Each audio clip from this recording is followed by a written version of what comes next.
በስመ አብ ወወልድ ወመንፈስ ቅዱስ አሐዱ አምላክ አሜን። እንኳን ለበዓታ ለእግዝእትነ ማርያም ዓመታዊ መታሰቢያ በዓል በሰላም አደረሳችሁ አደረሰን።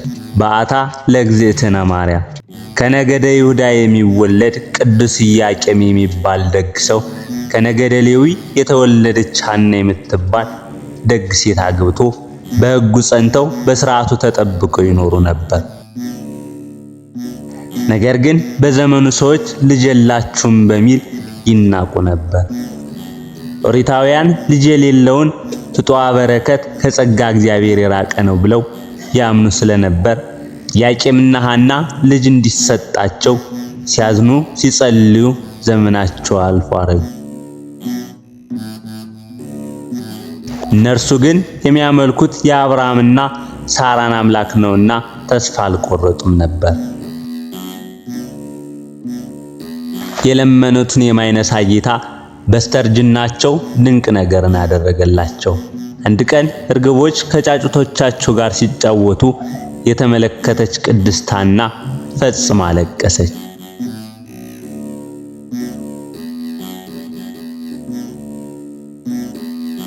እንስሳትንና አራዊትን እጽዋትን ሳይቀር በተፈጥሯቸው እንዲያፈሩ የምታደርግ አምላክ ምነው ሐናን ድንጋይ አድርገህ ፈጥራታልን ብላ አዘነች።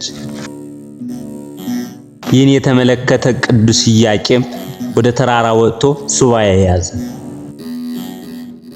ለ40 ቀናትም ሲጸልይና ሲማለድ ቆየ። በ40ኛው ቀን ሁለቱም ሕልምን ያልማሉ። ቅዱስ ኢያቄም ነጭ ርግብ ሰማያትን ሰንጥቃ ወርዳ በሐና ቀኝ ጆሮ ገብታ በማኅፀኗ ስትደርስ አየ። ቅድስት ሐናም የኢያቄም በትር አብቦ አፍርቶ ጣፋጭ ፍሬውን ሰው ሁሉ ሲመገበው ታያለች። ቅዱስ ኢያቄም ከሱባዔ እንደተመለሰ ያዩትን ተጨዋውተው ፈቃደ እግዚአብሔር ይሁናሉ። ለ7 ቀናትም በጋራ እግዚአብሔርን ሲለምኑ ሰነበቱ።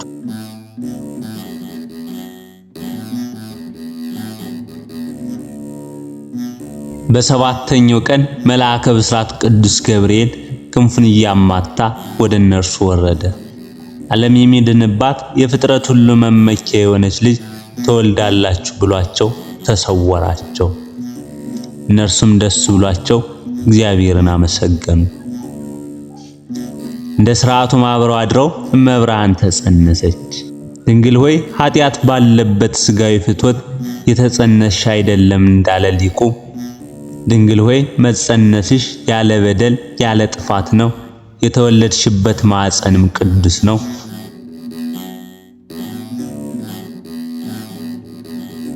ኢያቄምና ሐና ሰማይን ወለዱልን፣ ሰማያቸው ደግሞ ፀሐይን አወጣችልን፣ ወለደችልን፣ አስገኘችልን።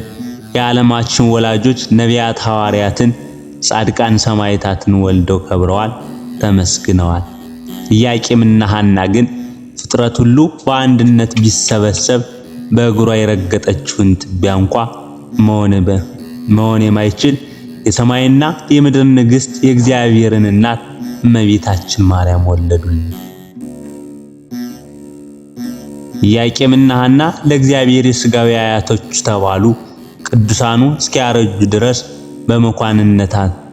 በመካንነት አዝነው ጸልየዋል። ንጽሕናቸውና ደግነታቸው ተመስክሮላቸው ድንግል ማርያምን አግኝተዋል። እመቤታችን ነሐሴ 7 ቀን ተጸንሳ ግንቦት 1 ቀን ተወልዳለች። ከአዳም ስህተት በኋላ ያለ ጥንተ አብሶ የተወለደች የመጀመሪያዋ ሰው ድንግል ማርያም ሆናለች። የእመቤታችን የዘር ሐረግ አዳም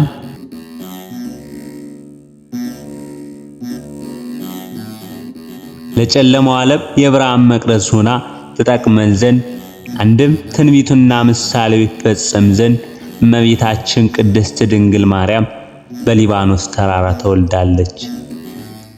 ቅዱሳን ኢያቄምና ሐና ድንግል እመብርሃንን ከወለዱ በኋላ ለ3 ዓመታት ያህል እግዚአብሔርን ሲያመሰግኑ ነዳያንንም ሲጠግኑ ኖሩ። በእነዚህ ዓመታትም ቅድስት ሐና ድንግል ማርያምን ከእቅፏ ወርዳት አታውቅም። ቅዱሳን መላእክትም ዘወትር እየመጡ ያጫውቷት ይንከባከቧትም ነበር። 3 ዓመት በሞላት ጊዜም በቅድስት ሐና አሳሳቢነት ብፅዓታቸውን ስዕለታቸውን ይፈጽሙ ዘንድ ተዘጋጁ። እንደ ሥርዓቱ የሚዘጋጀውን መባውን ይዘው ወደ ቤተ መቅደስ ሲደርሱ አበው ካህናትና የመቅደሱ አገልጋዮች ሁሉ ሊቀበሏቸው ወጡ። ሕዝቡና ሊቃነ ካህናት ቅዱሳን ዘካርያስና ስምዖን ኢያቄምና ሐና ከድንግል ማርያም ጋር ቆመው ሳሉም ሊቀ መላእክት ፋኑኤል ከሰማይ ወርዶ ረቦ ታየ።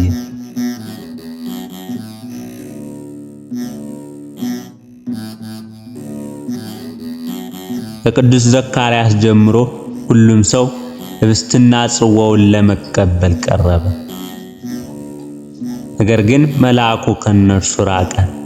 ድንግል ማርያም በቀረበች ጊዜ ግን ከመሬት አፈፍ አድርጎ አንስቶ ክንፉን ጋርዶ ሰማያዊውን ማዕድ መገባት።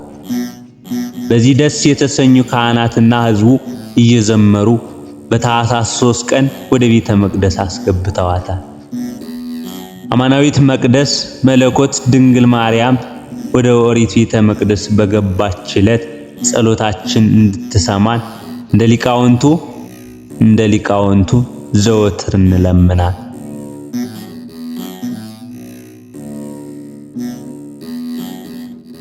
እመቤታችን የቅድስት ድንግል ማርያም አማላጅነቷ በረከቷ በሁላችን ላይ ይደር ለዘላለሙ አሜን።